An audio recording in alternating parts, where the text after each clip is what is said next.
यदि आप एक कुत्ते को खाना खिलाते हैं तो वो आपको काटेगा नहीं। ये इंसान और कुत्तों का सबसे बड़ा अंतर है। नमस्कार, मैं हूं सपना तिवारी और आप देख रहे हैं वोकल न्यूज शहडोल। आज हमारे साथ हैं हिमांशी पटेल जो स्ट्रीट डॉग्स को खाना खिलाते हैं। आइए जानते हैं उन्होंने ये सिलसिला कैसे शुरू किया। जी, मैं तो बचपन से ही पशु प्रेमी हूँ और मैं बचपन से ही मतलब पालतू कुत्तों के साथ में ही रही हूँ, तो मुझे इनसे बहुत ज़्यादा लगाव हो गया था। तो जैसे-जैसे बड़े होते गए तो देखते गए कि इनकी स्थिति बहुत ही बदतर से बदतर रहती थी। तो जब जब तक छोटे थे तब तक तो ये था कि अब हम बिना परिवार वालों की सहमति से कुछ कर नहीं सकते थे, वरना घर पे भी सुनने को मिलता था। फिर हो गया कॉलेज कंप्लीट हुआ, उसके बाद फिर जैसे हम लोग आते-जाते रास्ते में देखते थे, तो मैं कभी-कभी बिस्किट वगैरह अपने साथ में रखी रहती थी, तो वही उनको खिलाती थी। फिर बाद में धीरे-धीरे करके सोचती थी कि बिस्किट में क्या ही पेट भरेगा इनका। हाँ।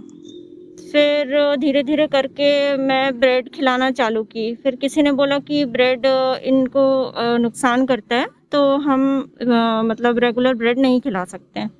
उसके बाद में मैं दूध वगैरह देना चालू कर दी। दूध और पेडिग्री आता है डॉग फूड, उसको देना चालू कर दी और कुछ फ़ोटोज़ क्लिक करके मैं सोशल मीडिया पे अपलोड करती थी। तो जिससे कि लोग बहुत ही ज़्यादा इंस्पायर भी हुए और कुछ लोगों की तरफ से बहुत अच्छा सपोर्ट भी मिला और आज भी मिल रहा है। तो फिर हो गया, सपोर्ट मिलता गया, उसके बाद मैंने अपना इनके खाने में चावल को भी जोड़ दिया। तो आज मैं चावल, पेडिग्री और दूध इनको खिलाती हूँ। अच्छा मैम, अब ये जो काम था आपका, ये शुरुआत कब से की आपने? मतलब कब से, कितने साल हो गए? जी, इसकी शुरुआत मैंने पिछले साल मई में की थी, मई 2020। मई 2020 से। और आपको कहाँ से ये प्रेरणा मिली कि मुझे ऐसा काम करना चाहिए? मुझे प्रेरणा मिली थी अटल कामधेनु गौ सेवा संस्थान है, उनके संस्थापक हैं सर गौरव राही मिश्रा, जो कि मेरे शिक्षक भी रह चुके हैं। मैं उनकी कोचिंग में जाती थी और धीरे-धीरे करके उनसे ही प्रेरणा मिली है मुझे। अच्छा, मतलब किस चीज़ की कोचिंग में जाती थी आप वहाँ? मैं कॉम्पिटिशन एग्ज़ाम की तैयारी कर रही थी, तब वो मुझे पढ़ाते थे। अच्छा। और मैम आपके साथ इस जो ये जो काम है, ये जो पहल है, इसमें कौन-कौन लोग जुड़े हुए हैं? इसमें कई सारे समाज सेवक जुड़े हुए हैं और मेरे कुछ अब तो घरवाले, पहले तो घरवाले भी मतलब बहुत ज़्यादा डाँट पड़ती थी कि कोरोना काल का टाइम है, मत निकलो बाहर। लेकिन हो गया, अब मेरे से देखा नहीं जाता था। तो मतलब आप कोविड काल में भी आती जी, थीं? जी। हाँ, मैं पूरे कोविड के टाइम पे भी इनको खाना खिलाने जाती थी। अच्छा, तो मतलब ये खाने की जो भी प्रिपरेशन है वो आप अकेले करती हैं कि मतलब कोई साथ में बनवाता है आपके? नहीं, नहीं, ये मैं खुद से ही घर पे बनाती हूँ। अच्छा, और ये जो खाना वगैरह है इसके लिए कोई डोनेशन फंड? हाँ, लोग डोनेट करते हैं, अपने इच्छानुसार कर देते हैं, जैसा भी उनकी इच्छा हुई। और किस तरह की सहायता मैम, प्रशासन क्या मदद करता है आपकी, या फिर कोई जैसे ठंड पड़ रही है तो फिर कुत्तों के लिए कुछ अलग से कुछ व्यवस्था करनी होती हो, ऐसा कुछ? प्रशासन की तरफ से तो अभी कोई मदद नहीं मिल रही है, जो भी मिल रही है आम जनता की तरफ से ही मिल रही है। ये है कि अब हम अगर एक आध फ़ोटो वीडियोज़ को सोशल मीडिया पे अपलोड करते हैं, तो हाँ, लोग भी जागरूक होते हैं कि नहीं, मतलब उन्हें भी आगे आना चाहिए। तो अभी तक तो प्रशासन की तरफ से कोई हेल्प नहीं मिली है। कभी मतलब आपने प्रयास ऐसा किया कि प्रशासन कोई मदद करे? हाँ, कई लोगों के थ्रू जैसे इंटरव्यू हुए हैं और न्यूज़ चैनल में भी, पेपर वगैरह में भी आया था, तो उसके बाद भी कोई मदद नहीं मिली है। मतलब किसी ने कांटेक्ट करने की कोई कोशिश नहीं की? नहीं। तो आपको क्या लगता है कि इसकी वजह क्या होगी मैम, कि प्रशासन जानवरों के प्रति बिल्कुल भी उनके मन में प्यार नहीं है?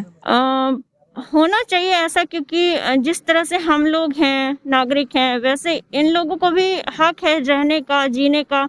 इनके लिए नियम कानून भी हैं, तो बहुत ही मतलब एक बहुत ही आम से हैं। अगर कोई इनको मारता है, कुछ भी करता है, तो ₹50 देकर वो छूट जाता है।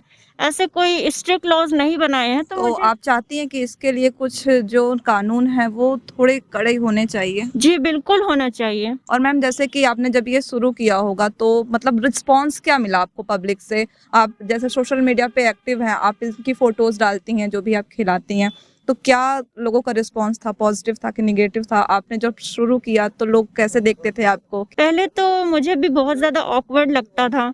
उसके बाद में मैं सोचती थी कि किसी का पेट भरने में मतलब क्या शर्म फ़ील करना है। तो फिर हो गया, लोग भी पहले बोलते थे कि अरे ये फिर आ गई, ये तो पागल है।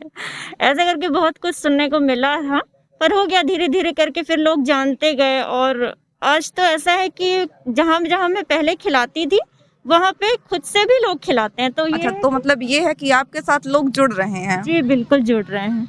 हाँ, तो मतलब अभी जो आप ये काम कर रही हो उसमें आपके साथ कितने लोग होंगे? अभी तो मेरे साथ 12-13 लोग ही होंगे जो इस काम में मेरे साथ जुड़े हैं और हर महीने वो अपना सहयोग देते हैं। और किसी एनजीओ के साथ भी आप जुड़ी हैं जो जी। जानवरों से रिलेटेड हो? जी हाँ, मैं अटल कामधेनु गौ सेवा संस्थान के साथ जुड़ी हूँ। तो मैम आप कोई संदेश देना चाहती हैं लोगों को कि जैसे दिवाली जब आती है तो लोग क्या करेंगे कि उनको पता नहीं क्या मिलता है, उनको जानवरों के प्रति बिल्कुल भी सहानुभूति नहीं है, पटाखे फोड़ देंगे, कुछ ऐसी-ऐसी घटनाएँ होती हैं, तो आप लोगों से कुछ कहना चाहेंगी?